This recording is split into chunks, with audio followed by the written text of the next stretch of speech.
This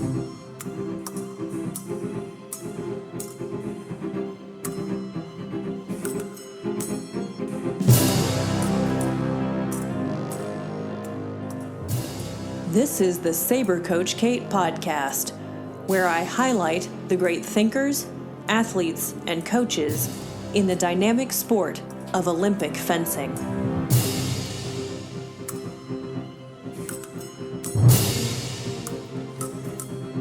Guard. Boy, howdy. If you have ever hosted a fencing tournament or competed in one, you have today's guest to thank for its smooth operation. Back before Dan Berke created Fencing Time, seeding was done by hand with the help of index cards. One gust of wind could ruin a whole event. Dan, a Microsoft engineer who started fencing later in life, put his impressive technological skills to work and created software that made that system obsolete. From its simple roots in the Pacific Northwest, it is now used to seamlessly run tournaments in a wide variety of countries. Here now is my interview with the creator of Fencing Time, Dan Berke.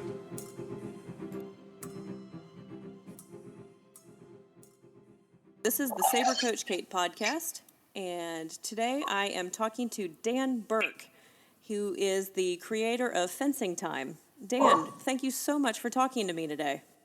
Sure thing. Really glad to be here. So let me know, how did you decide to even take up fencing?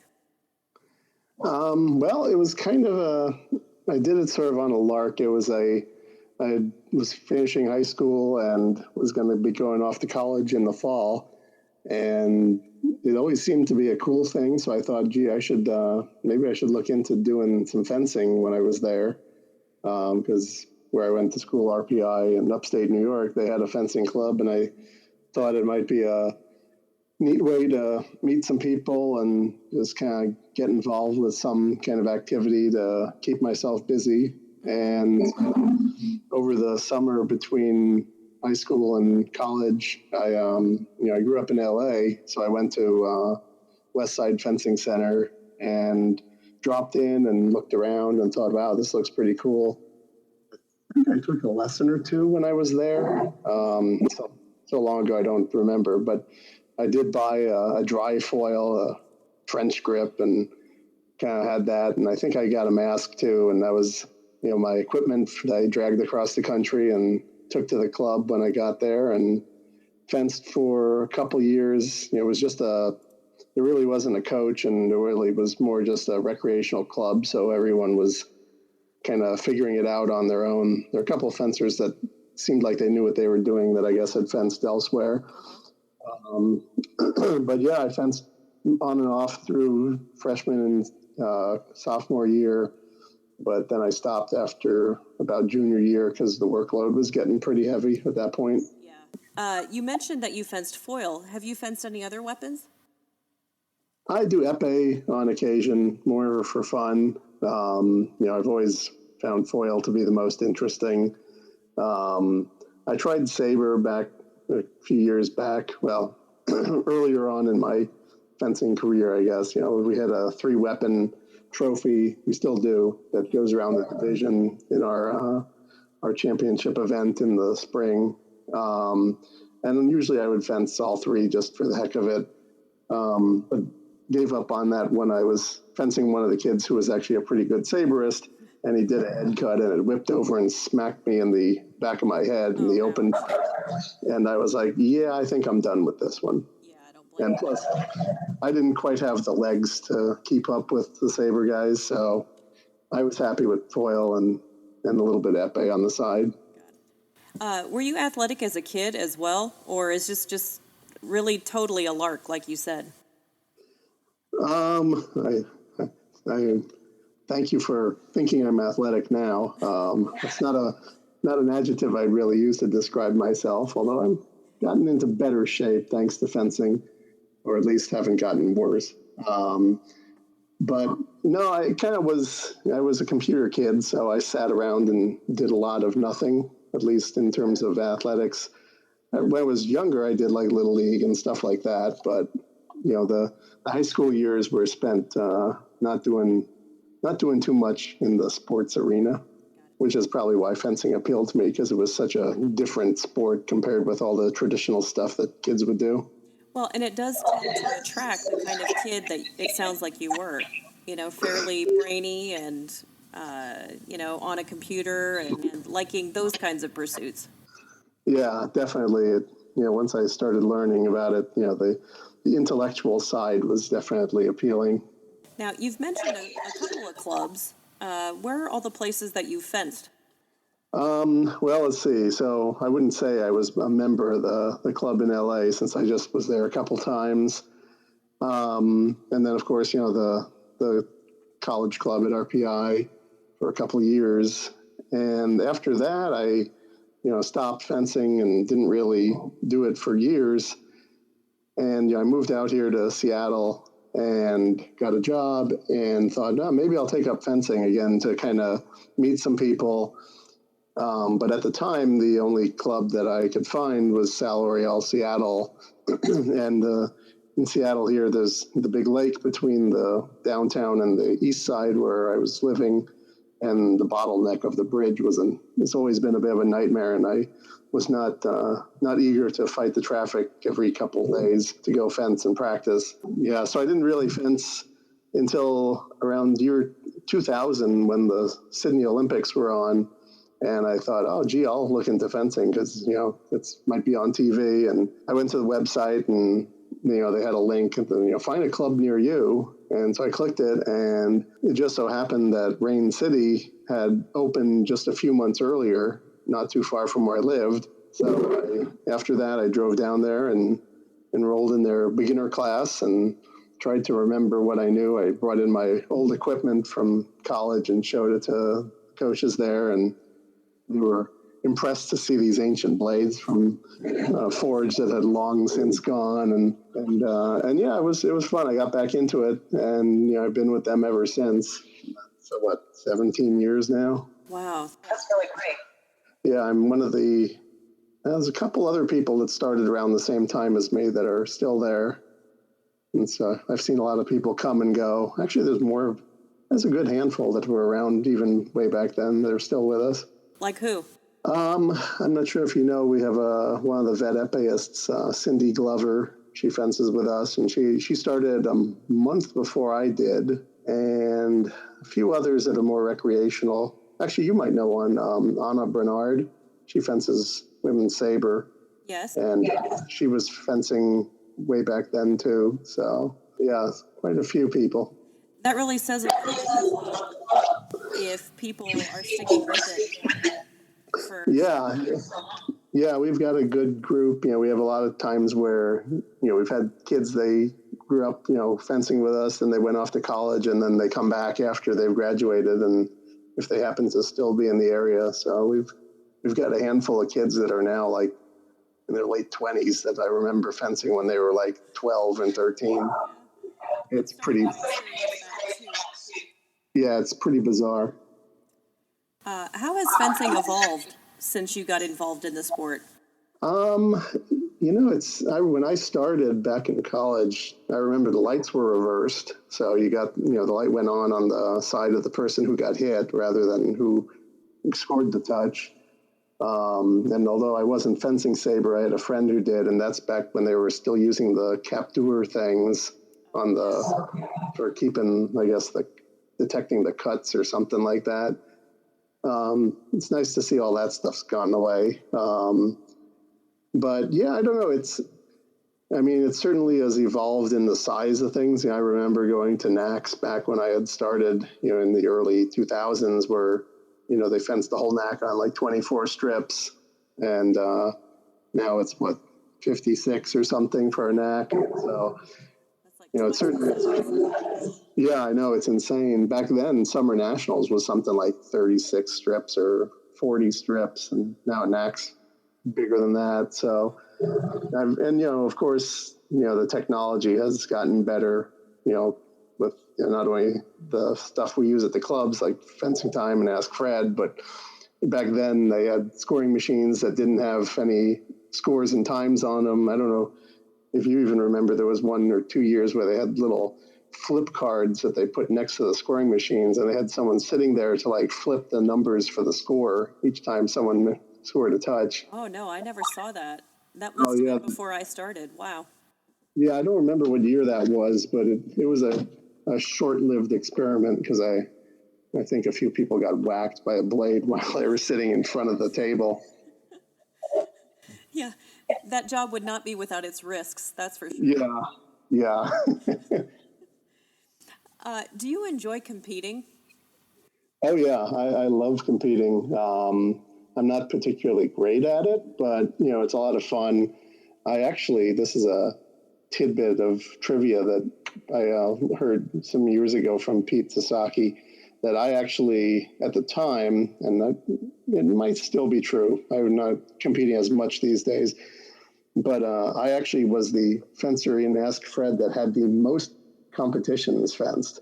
Oh, that's Because we were using Ask Fred literally from day one here in the division, right. and we've used it for a lot of like internal competitions that we have at the clubs, and so I held that interesting distinction. But yeah, no, I love competing. I still do. I'm fencing the vet events, and when I can sneak into a Div 2 or Div 3, I'll mix it up in there and confuse the hell out of the kids.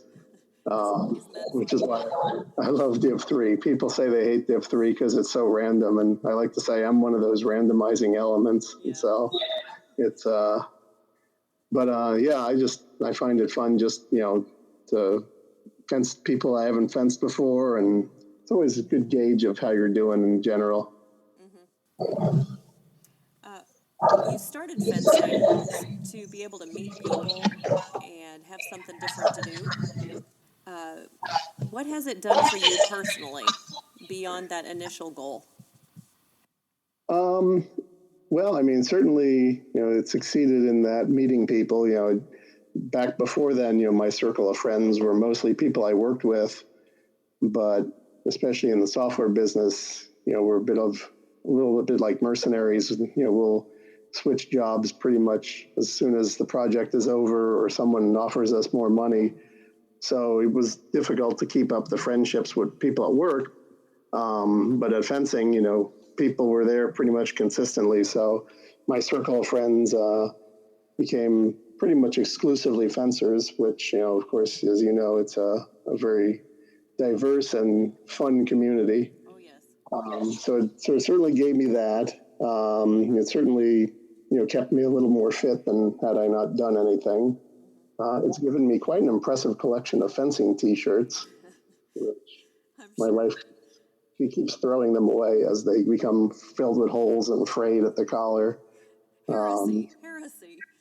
I know I've got, shirts from Nax from like, 2002 and stuff. I'm like, how can you get rid of that? Yeah. That's might be worth something. I don't know, Yeah. but and of course, lately it's given me, the opportunity to travel, with thanks to fencing time and all that.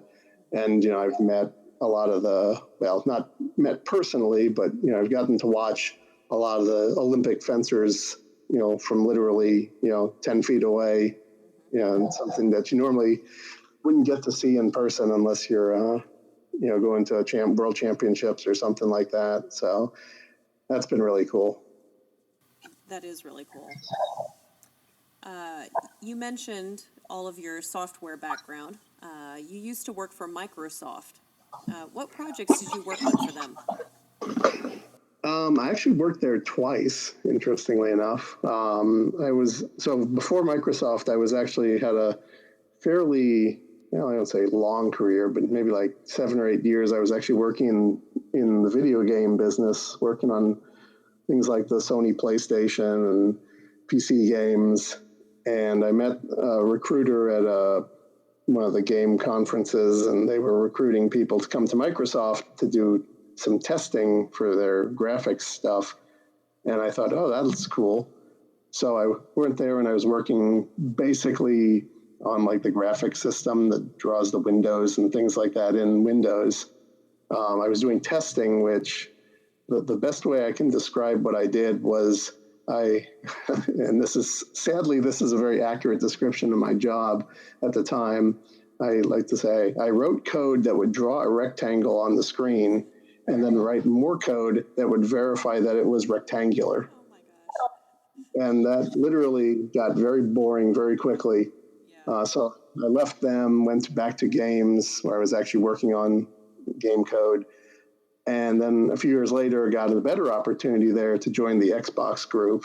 And so, yeah, so I went back and was there for 5 years or something, working on various aspects of the Xbox Live, things like that. So that was much more fun. Yeah, I'm sure.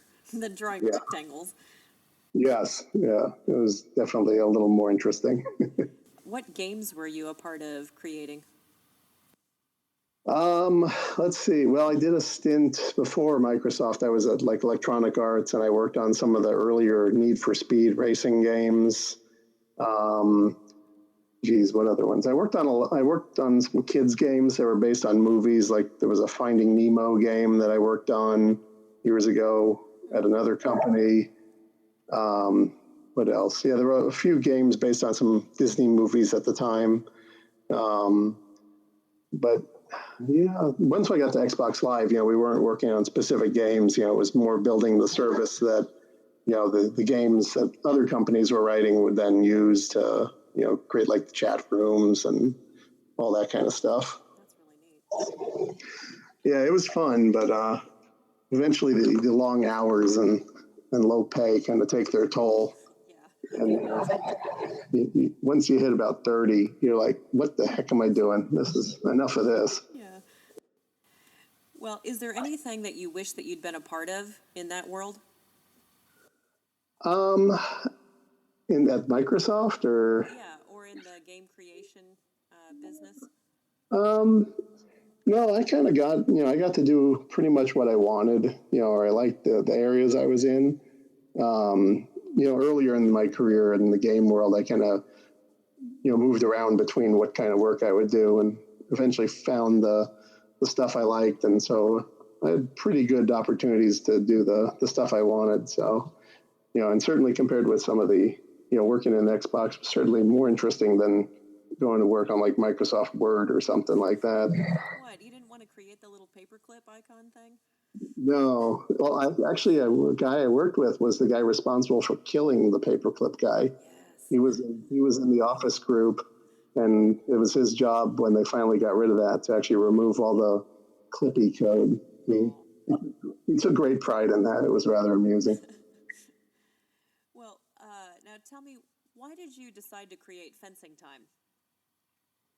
Well, it was mostly out of need. There was, I remember I'd go to competitions and, you'd sign in, you'd pay your money, and you'd fill out a 3x5 index card with your name on it and your ratings, and then they lay out the pools with the index cards, and if a breeze blew through, then you'd have reseed the pools. Oh my gosh. It was pretty crazy. But the moment that kind of where it crystallized for me, there was some program that someone had written to run competitions, and this must have been like 2001 or something like that. And it was a real basic program. It was awful. It didn't look like a pool sheet or anything. And my coach was trying to run a competition at our club. It was like an E and under or something. And he was just going crazy trying to figure out how to get this program to work. And I'm watching him struggle with this, trying to help him. And I'm thinking to myself, I could write a better program to do this than this thing. Uh-huh. And at the time, I wanted to learn, there was a new language out that Microsoft had created, the C# language. And I really wanted to learn that. And I'm the type that I can't just read a book and learn something. I have to do something with it. So I decided, well, this would be a good project. I'll use this new language and start writing an app to run fencing competitions. And so thus it began. I think it was, somewhere I have the date written down, but it was something like June or May of 2001 that I started it. And initially it was just intended as a little program for us to use at the club, and it sort of snowballed from there as I gave copies to friends. And I remember, I don't even remember which NAC it was. I think it was actually in Dallas. I don't know if it was one of the nationals, or maybe it might have been the NAC that was like in Arlington or something way back when. But I remember I made CDs with the program on it, and my own printed labels, and burned these CDs and printed some flyers and put them on the table where people put the things for coaching, or summer camps and coach clinics and all that. I was figuring, hey, people will take this software and maybe try it out, and it started to spread around. I think partly that and word of mouth, and it kind of got a little out of control from that point on. You think? Yeah. Who, or maybe it was just a solo project, but is there anybody else that helped you with this? Not really, at least not on the coding side. That's all been me. Certainly folks at my club, like, Greg Jones, who's the coach and one of the owners, and Alan Geller, who's one of the other fencers there, who's now, works bout committee and is on the tournament committee. Both of them have been good friends of mine for many, many years. And, they're also both software guys, Greg being a former Microsoft guy and Alan being a current. So they offered a lot of input on ideas for features, and we did testing. All the new features were tested at the club before they were rolled out to everyone. So they've provided a lot of help. And then of course, once I start going wider on the distribution, I had a lot of people helping with the testing. Like David, for example, your husband, and quite a few. There were probably about a dozen people way back then that really had a lot of input on like the usability and what features they liked and what features they wanted to see. So from that sense, it's been a collaborative effort. And that's one of the things which I think is one of the strengths of the program is, some of the other programs out there, I don't think they really are written by fencers or take a lot of feedback as much as I do, where, I'll listen to people and, okay, you want that? Sure, I can add that feature. And another thing which I think really helps is not only am I the guy that writes the software, but I use it a lot. I'm running competitions here, and, sometimes I'll get pissed off. I'll be like, oh, I wish this was easier. Well, okay, I'll make this process easier, because, it's going to help me. So being my own customer certainly helps drive the feature set as much as the community input does. Well, Fencing Time has a lot of great features. Which ones do you particularly like, and why do you like them? Well, let's see. I mean, the general ease of use of it is one of the highlights that I really like. At the time when I created it, we had this, one of the fencers, she had been fencing with the club since it started, and her mom was always there, bring her and just waiting while she fenced and practiced. And we would run, these competitions, like an E and under or a D and under, and she always wanted to help out. She's a very nice woman, didn't know squat about fencing, but she was always there watching. And I thought, if I can make Fencing Time easy enough that she can run the competition, because, it used to be that, the coaches would set up the tournament and then they'd have to run off and do the refereeing. So it'd be kind of running back and forth to enter the pools and Ds. So I thought, she would be a great person to just sit there and enter scores and do that kind of stuff. So my goal was to make it mom-proof. And if I could get her to be able to run it without any problems, I figured, okay, I've met my goal of making it easy to use. And I'm proud to say that worked great. She would run the competitions. The coaches would set up the pools because they knew how to deal with the balancing them and, making sure the clubs were separated and the ratings were all right. So the easy use is definitely one of my favorite aspects of it. The live results are, of course, a favorite of mine. That actually, it's funny, the current live results, which admittedly are looking a little long in the tooth, but the current version of the live results, which well, it was meant to be sort of a temporary solution, because I didn't have live results and people were telling me I needed to add it. And I was trying to come up with this really complicated solution that was just like way too complex. And it just so happened that my wife and I were on vacation in Maui, and I had this great idea of like, oh, I could create this sort of simple but effective way to do it. So I started working on it in Maui. I referred to it as the Maui project. That was the code name for the live results. And again, it was sort of intended as being a sort of a temporary solution, but it stuck and turned out to be quite effective. So that's basically what we have today. Although I do have some new stuff coming that's maybe I'll talk about a little later. But yeah, the live results are definitely a nice feature that I like. And one of the things which I added, it's been a few years now, but a lot of people don't know about it, is the ability to check all the fencers' memberships and classifications and all of that from right inside Fencing Time, rather than going and downloading the file from the USFA website. And the magic check all memberships button, which saves me personally hours of time because I don't have to download that ridiculous file and try to find all the fencers and import it, which can take forever. So that's a favorite feature of mine, which I'm stunned to find how many people don't realize that that's there and still are downloading the CSV file. And it's like, no, just click the button that says check all memberships. As long as you're online, it'll work. David knows about that because he'll spend quite a bit of time trying to get the national office to send him the file or to release the download. And that's all he has to do. Yeah, pretty much. Okay, I'm going to have to let him know. I'm pretty sure he knows. He might be using that for something else, because before it didn't handle like the birth date verified stuff too well, because that data that's not in the public file.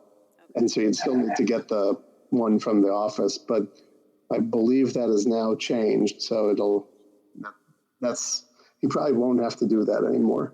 Excellent. He'll be really happy to hear that. Yep. Well, you were talking about the ease of use, and I've got to tell you, you are so right about that, because I do little in-house tournaments myself, and if all of a sudden I'm pulled away, I can just tell any random person, here, go put this into that computer, and without any instruction whatsoever, they can always figure it out. And yeah, I love Fencing Time for that reason. Yeah, we've recruited like 10-year-olds to run things while we're, off reffing or fencing. And that always amazes me. It's like, yeah, 10-year-old can do it. Yeah. Especially the ones that, are into fencing, they tend to be a little brighter too. So that does help. Yes. You've talked several times about Pete Sasaki. Tell me about collaborating with him and with Ask Fred. So Pete it was funny.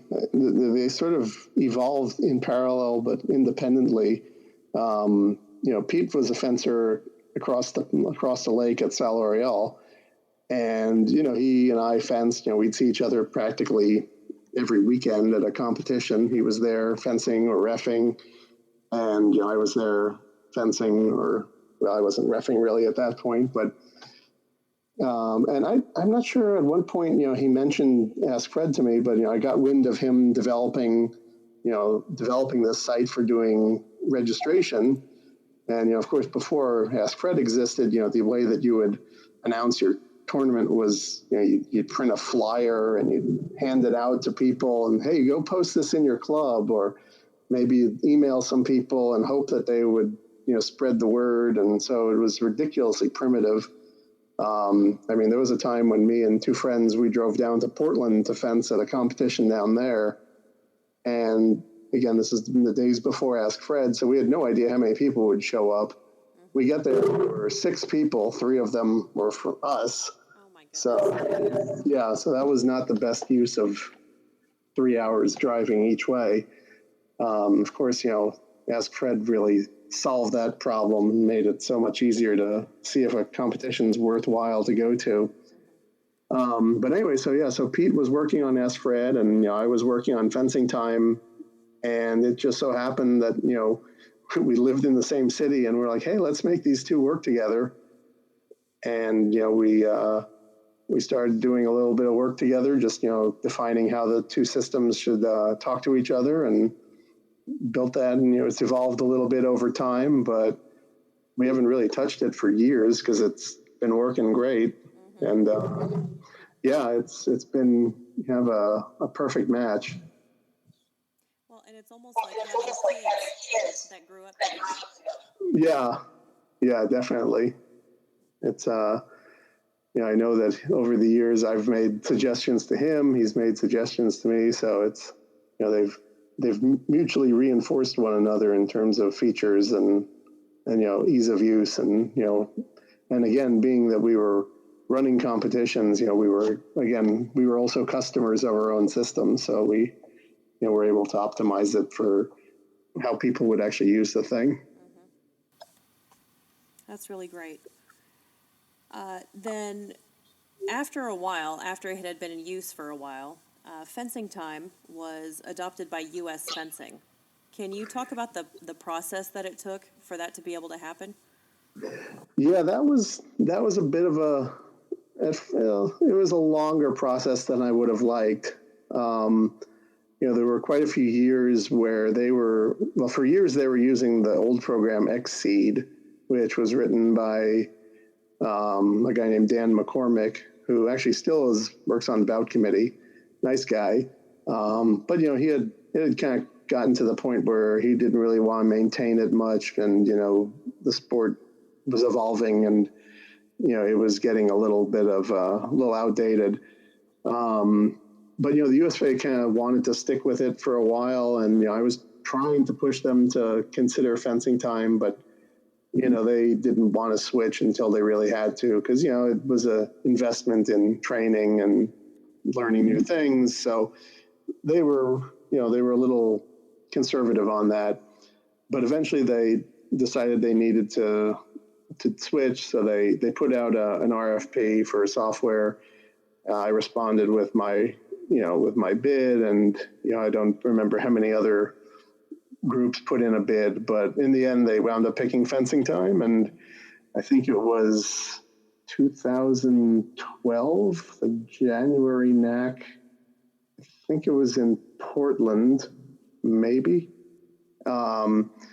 And that was where they first were using it. They ran it in parallel with Xseed for a few events, just to make sure it matched the results. And they were generating tons of, suggestions, or they're finding bugs, or because, it had been designed for club level events, and suddenly going to a national level, there were issues of scale that, I hadn't had to deal with. So I had to make a number of changes, but, it kind of evolved along the way. And then they finally said, all right, we're going to use it. And they made the switch over pretty quickly. And again, because it was pretty easy to use, actually, most people that worked on the bout committee had used it, in their divisions or in their clubs. So the training aspect wasn't as bad as I think they expected, because most people had actually been using it for years. So it was a pretty smooth adoption. Well, and now it's used internationally. What was that whole process like? And how does it feel to have your product being used in countries all around the world? Well, that was a pretty long and drawn out process. The FIE actually has a document describing what the software has to do, how it needs to work. So I went by that, and I was asking around, trying to find, who do I need to talk to about this? And I even, before I started to make some of the changes to Fencing Time to support the international world of things, I actually went in, I forgot even what year it was, 2014 maybe? That sounds about right. I went to the Vet Worlds when they were in Krems, Austria, partially because I wanted to just observe an FIE competition, and also because one of the fencers from my club had qualified for the Vet 70, and so we raised money to send the coach with him, and so he was there fencing, so I wanted to kind of be there to cheer him on too. So after doing a little bit of scouting and looking at how the competitions there were run, I went back and started making a lot of the changes for the international support. And after I got finished with that and got in touch with the right people at the FIE, they said, all right, we'll test it at the European Championships in Zagreb. And I was like, oh, okay. I was kind of asking I was asking what's the process, and the head of the semi commission was like, okay, we'll start in Zagreb. And I was like, oh, okay, I guess I'm going to Zagreb. So I went to the European Championships in Zagreb. I think that was 2014, maybe. It all blurs together at this point. And I sat with them up on the bout committee there, and the guy who was running the competition, or sort of, well, he wasn't running the computers, but he was supervising. They were using the French program on Guard to run things, and they would generate the output of the pools, for example, and then when the pools were running, he would then compare the results or how the pools were laid out from on Guard to how I laid them out in fencing time, and basically every step of the way he was comparing the output, to see, was it accurate, was it close to on Guard, and there were. The number of notes I took, it was like 2 full notebook pages, just with all this notes, this, change that. There are a number of things I didn't quite get right because I didn't really understand the operational side of how things really ran at these kinds of events. Specifically, the biggest thing was like doing the referee draw, because there's a lot of rules about how do you draw the referees for the pools and for the DE bouts, and assigning the strips and times. And so that took a lot of time to do. So I left Zagreb with this list a mile long, and I started working on those features. And in the same time, I was still working on features for us back home, for just the general, the US market. So it took me like a year to get all that done. And so I went back in the following year to the European Championships in Strasbourg, France, where they retested it. And this time, the testing went a lot smoother. I had gotten everything right, or pretty close. And we didn't finish the testing there, but, the guy tested, while he was at home. And, I was making fixes and sending him new versions. And so that kind of ran through the summer. And by the end of the summer, I think it was about August, he was like, okay, this is good. And I was waiting for the certificate of homologation, and that showed up at the beginning of September. Interestingly, a friend of mine, when I was in Vancouver at one of the Epee World Cups they had back in the February of that year, the head of the federation from Luxembourg, a guy named Pascal Tesch, he was there observing. And he's also a tech guy, and he was there looking at. I don't think he was there specifically to observe fencing time. I don't know if he had known about it, but he saw we were using fencing time to do the screens and the live results, while they were still using On Guard for the actual competition, because fencing time hadn't been homologated yet. And he was pretty impressed with the presentation that fencing time had, and just we spent hours just talking tech, and he liked the approach I was taking. And so he really became a good friend and a champion of fencing time in the international community. And he was following the whole progress of the homologation the whole way. And when it looked like, I guess it was after Strasbourg, when it looked like, okay, things are going fine, it looks like I'll get the homologation over the summer, he invited me to come run his Junior World Cup in Luxembourg that September. And I was like, okay, this will be great. It'll be the first competition with it. And so actually I had the flight booked and everything before I actually had the certificate, and in hopes that we would get it. And it did show up. I got the certificate came through, and 2 weeks later, I was in Luxembourg running the first competition with fencing time, and it was amazing. It went smoothly. Everything worked shockingly well. I was, there were a few minor glitches, but nothing that affected the competition, and yeah, everyone was thrilled. I mean, I was just, you couldn't believe how happy I was that the thing worked, and people loved it. I mean, the guys in Luxembourg put on an amazing competition. Just the organization and the quality of the refereeing and the venue, and so having fencing time there to kind of add that little bit of icing to their already really good cake made it. It was a great first time outing for it. That's really great. Yeah, it's been, and I've gone back every year. I go to Luxembourg at least once a year to run that competition. So we've, me and him have a good working relationship, and I keep going back. I love going there, and it's fun to, they like having me out. Mm-hmm. And of course, other people have come to, they come to his competition or other competitions.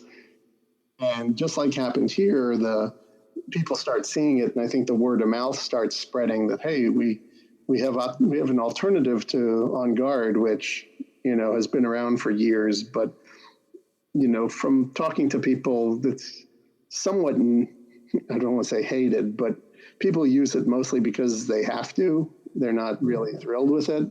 It does the job, but it's not an easy program to use, and so slowly people are giving fencing time a try, and they've been using it now. Well, we got to use it at the European Junior Cadet Championships in Slovenia 3 years ago now, and that was a huge competition. That was like 10 days, and that got it a lot of face time with people from practically every federation in Europe. And I got a lot of inquiries, and that led to working with the guys that are from Serbia who are running. They ran it the next year, and they ran the competition in Plovdiv just a few months ago, and I was out there for that. So yeah, it's getting more widely used. When I go to these things and people see me, they're like, "You're the fencing time guy. I want to talk to you about using it in Norway or Romania or, you name it." And so there's little pockets just using it, but every now and then I'll go look at like the live results for some World Cup, and it's like, you're using fencing time, and they didn't even tell me. There was a foil World Cup, I think, at the beginning of this season in Tokyo, and I noticed I had gotten a registration, so I bought a license from Japan, but I didn't put two and two together, and I happened to be looking at some of the pictures online, and I saw like a screen in the background and it was like there was fencing time on the screen. I was like, oh my God, they're using fencing time there. And yeah, I went and looked at their live results, and lo and behold, it was fencing time live results. So it's popping up in places that I don't even know about now, which is really cool. Did you ever think that this would ever happen? I mean, this is amazing that something that you've created is being used by all these people in all these places. Yeah, it kind of blows my mind. I mean, again, originally it just started as a little project for the club, and it has just exploded into this worldwide thing. And there's even been talk that about possibly contention to use it at the Olympics. There was a bit of talk before Rio. Wow. But it was kind of short term. But the 2020 Olympics, I wouldn't rule it out as a possibility. So we'll see. Amazing. That would be pretty cool. I've never been to Japan, so that would be a fun introduction. Oh my goodness, that is really exciting. Yeah, I might have to take a sabbatical from work if that came to pass. You think? Yeah. Well, what's funny is it's like, it's just a DE tableau. So, operationally, it's ridiculously simple.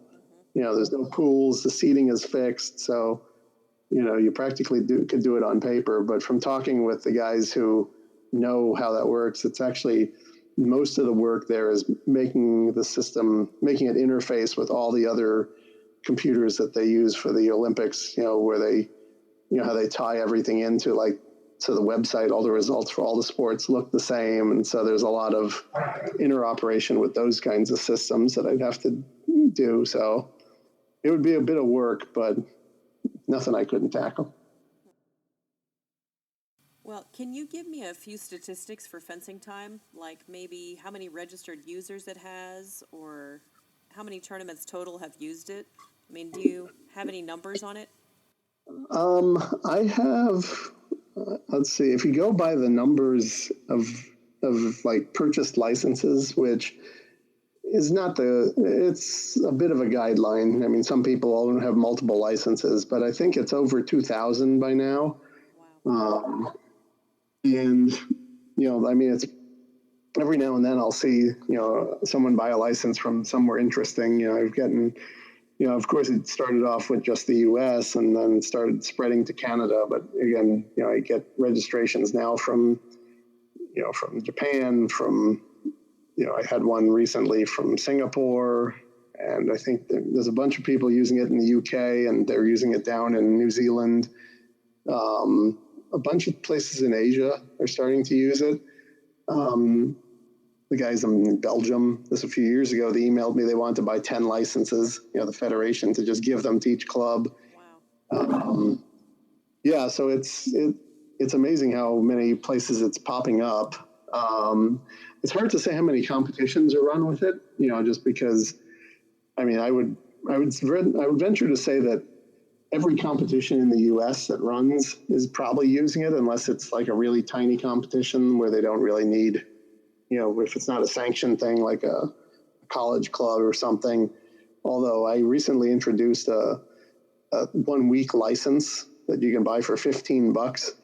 And I've had a surprising number of people buy that. A lot of clubs that they run like one competition a year. They don't want to spend the $99 for the full license, but $15 is probably one or two entries into their competition, and saves them while doing it on paper.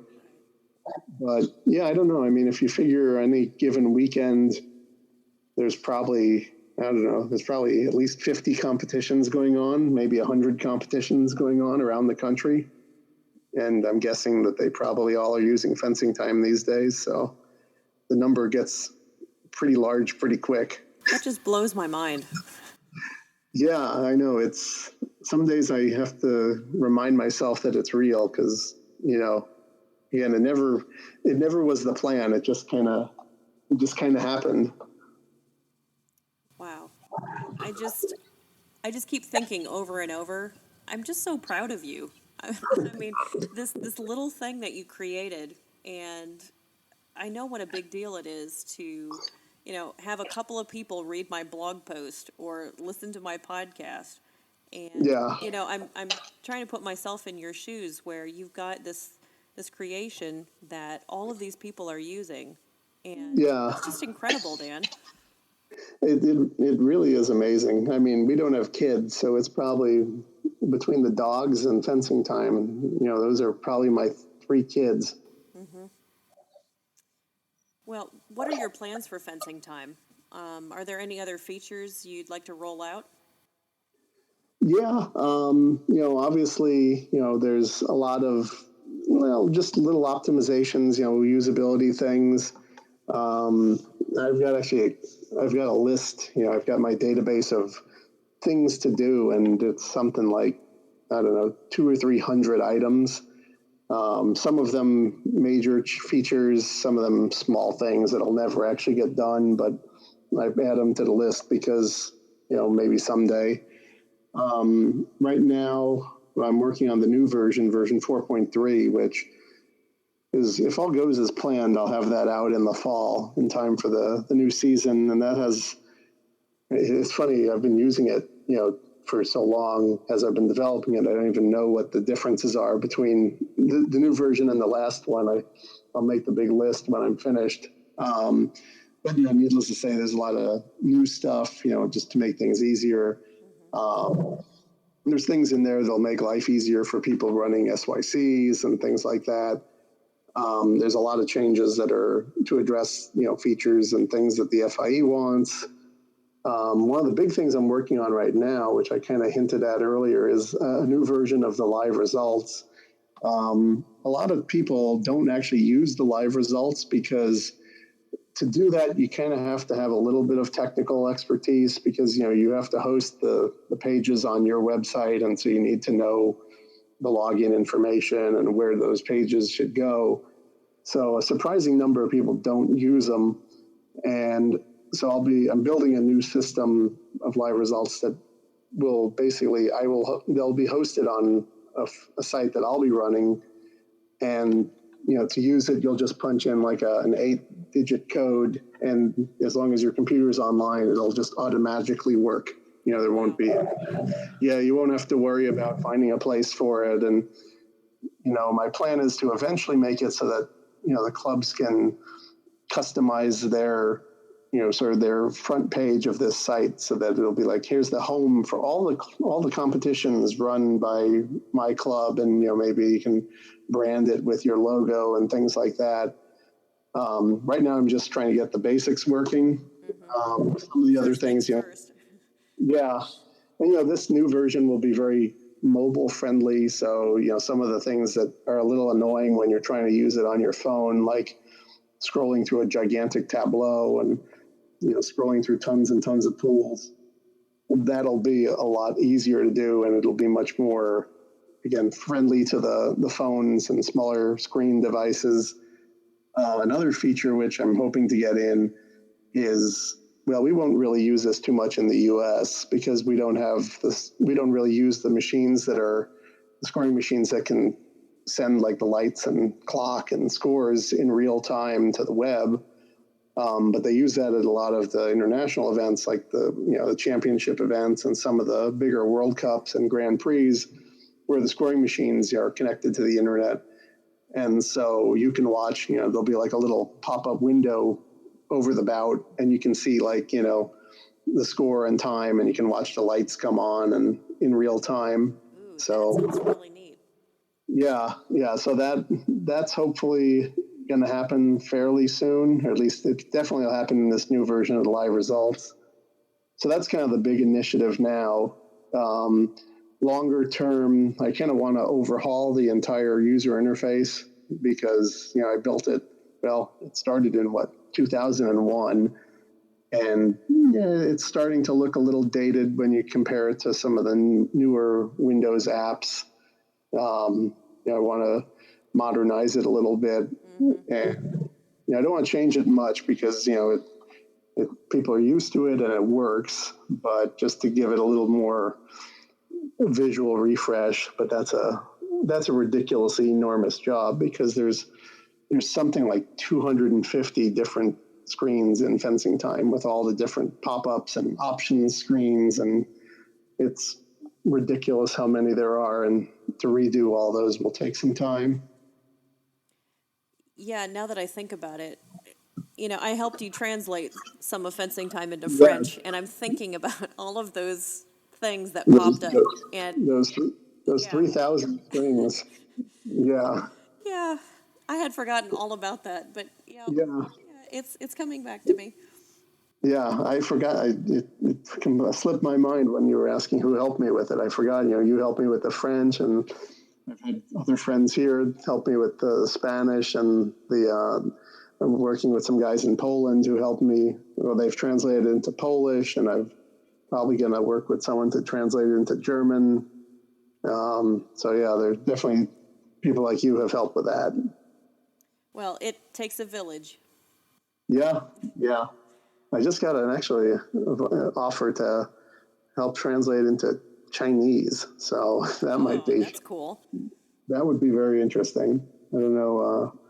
The thing that makes it one of the reasons I need to redo the user interface is because as you change some of these languages, some of the text gets cropped, or things don't quite fit in, with German and things like that. So I need to make things a little bit more dynamic so that it'll squeeze stuff in and you won't see things clipped off like that currently happens in some places, at least in the foreign languages. Well, and then, I mean, having it in all these other languages, especially Chinese, I mean, just helps open it up even more to even more markets. So that's an Yeah, incredible opportunity. yeah, yeah. I've had requests for Chinese, I think German, I think someone asked about Russian. To get the homologation, it has to be in English, French, and Spanish. So those were the three that I had to do for the homologation. But yeah, since then I've worked with these guys in Poland, and they've translated it into Polish. And yeah, I mean, German, if I can get the person who said they would do it to actually respond to my emails, then that would be next. Although I've had another offer, so I might go with that person. I've always found it's always important to have an actual fencer do the translation. Otherwise, you get really, really bizarre translations, and it gets a little strange. Well, I remember the ones that you had sent me, the word pool for pool. It's Yeah. also the translation, it can be translated as chicken. Yes. I had to do a lot of changing of chicken to pool. Yes. I remember that. And yeah, there's a few words that are amusing. I think it was in Spanish, the word for fencers turns into shooters.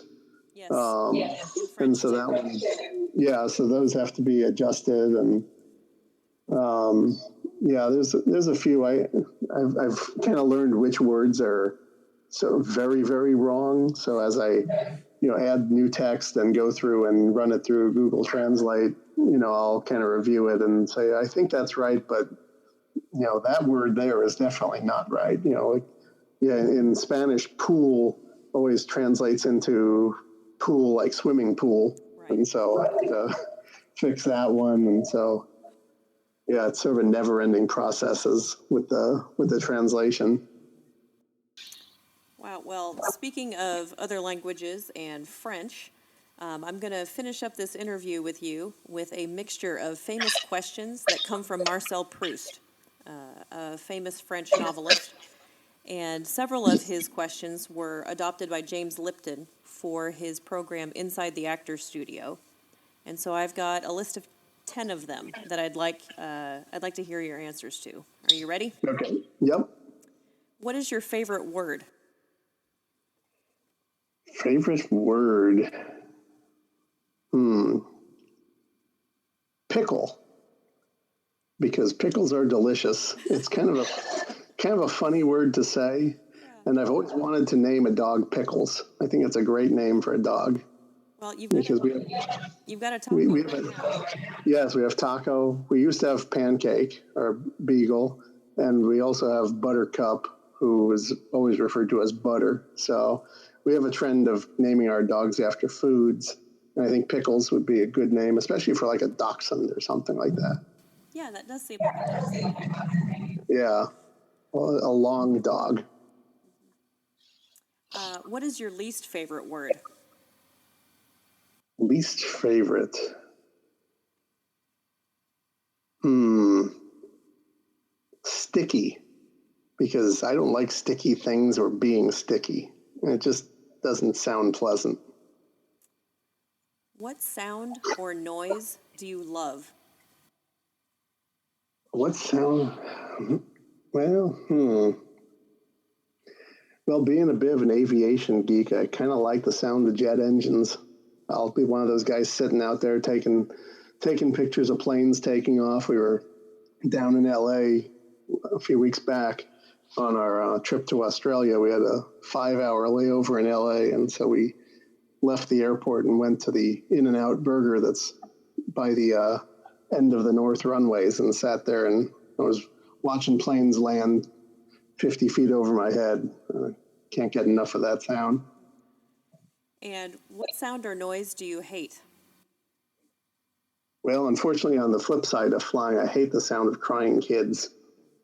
It seems like not so much on the planes anymore, but and it's just, that's when I want some peace and quiet. And the crying kids get to me a bit.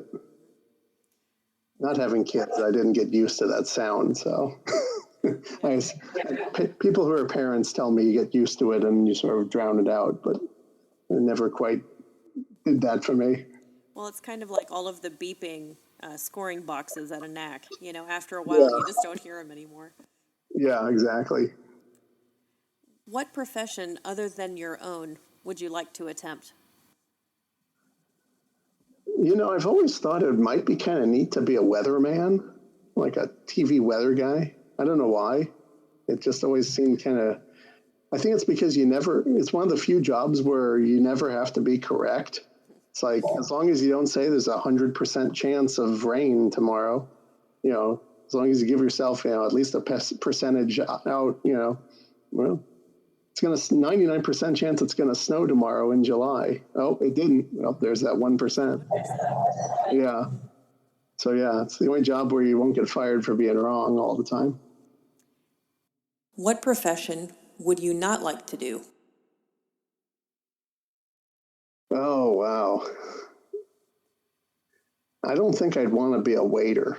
My wife was a waitress in college and has told me lots of stories of doing that and how hard it is. And it just seems far harder than I, I'm not coordinated enough to carry all those things. And I don't know, it just seems a lot harder, and having to deal with that many people in the public, I don't know, that'd be a bit much. Where would you like to live? I have developed, for some reason, a strange obsession with living in Switzerland. I love Switzerland. I've been there a bunch of times.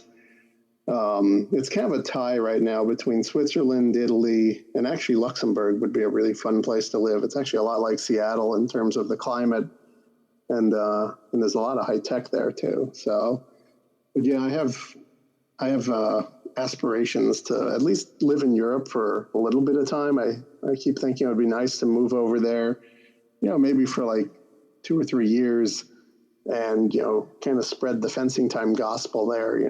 Volunteer to, hey, I'll come and run your competition in somewhere in Italy. I'll come for free and help you run it if you use fencing time. But then again, I think Pete planned on staying in Europe only for like a year, and it's something like 5 now. So Yep. I think one of those things what you think would be temporary may not be. You never know where life will take you, that's for sure. Yeah. And I'd rack up a lot of miles coming to the NACs, so that would be good. Yeah, that would be good. What do you value most in your friends? Um, I think for me, the sort of the camaraderie, that's a kind of a big thing for me. That's one of the things which I like the most about fencing, again, since most of my friends are from the fencing world. There's always this sort of team spirit, and if I'm fencing and friends of mine from, even if they're not from my club, obviously I know so many people. I've had people wander by, and if they see I'm fencing and I don't have a strip coach and it's a break, they'll come over and give me some tips. So yeah, I think just the camaraderie that I get from my friends, and especially because that's so prevalent in the fencing world, that's kind of a big thing. Who is your hero? That's a tough one. I don't really, I've never really thought of having a hero. Yeah, I don't know. That's one which is like, I mean, there's lots of people I respect and are impressed by, certainly, friends of mine that have done lots of great things, people in industry that have built successful businesses, certainly, innovators like Elon Musk. It was really cool to see what he's doing and trying to accomplish. And, of course, people like Bill Gates, who practically created the PC industry. These, I wouldn't call them heroes, but, they're certainly people that I respect and are impressed by. But yeah, it's tough to put my finger on a specific person I'd call a hero. That's fair. And the last one, what is your motto? Anything worth doing is worth overdoing. It's I heard that years ago, and I'm like, yep, that fits. if you're going to do a job, don't just do a good job, do a great job. Those are really good words of advice. Yeah, sadly, you don't see it too often. Sometimes it's, people just do enough to get by. But, I actually fall victim to that, in parts of my life. Certainly not in the fencing time world. In the day job, I'm like, okay. The day job really is just to fund all the fencing stuff. It used to be. As is the case for most of us, I think. Yeah, that's true. Yep. Punch the clock and go home and then do fencing. Right. Do what you're really passionate about. Yep. Well, and hopefully, if some of these plans that I have pan out, I'm hoping that I'll get fencing time to a point where it actually will generate enough revenue that I can actually quit the day job and spend, my entire job doing fencing time and fencing related stuff. Wouldn't that be fabulous? That would be great. And hopefully some of the things I have planned for this new live results site will enable that, but I think it's still a little ways down the road. But you never know. Well, you got to have something to work toward. Yep. Well, this has been really interesting, Dan. Thank you so much for this interview. No, thank you for inviting me. This has been a lot of fun. A lot of people have heard bits and pieces of this story, but mostly just closer friends. So I'm happy to share it with the wider fencing world. Well, I'm sure a lot of people are going to be really interested to hear what you have to say about fencing time and about its creation. I hope so. Thank you again. All right. Thanks so much. Thank you once again to my collaborator, Tony Escueda, who creates all the music for this podcast and who does all the editing of the interviews. Also, thank you to my sponsor, Cutting Edge Fencing, whose generous donation has allowed me to purchase Saber Coach Kate podcast patches that I will give to everyone that does an interview with me, Saber Coach Kate podcast pins that I will give to the first 200 people that come and ask me for one at Summer Nationals, and Saber Coach Kate podcast stickers that I will give to everyone who volunteers to be part of my special Summer Nationals edition of this podcast. All you need to do is come find me at Summer Nationals and ask for one. Remember to visit my blog, sabercoachkate.wordpress.com, for articles about current trends in fencing and for information about our sport. Any ideas for possible interviews in the future can be emailed to me at sabercoachkate@gmail.com. I'd also love to hear any comments that you might have about this podcast and any reactions you have to listening to these stories.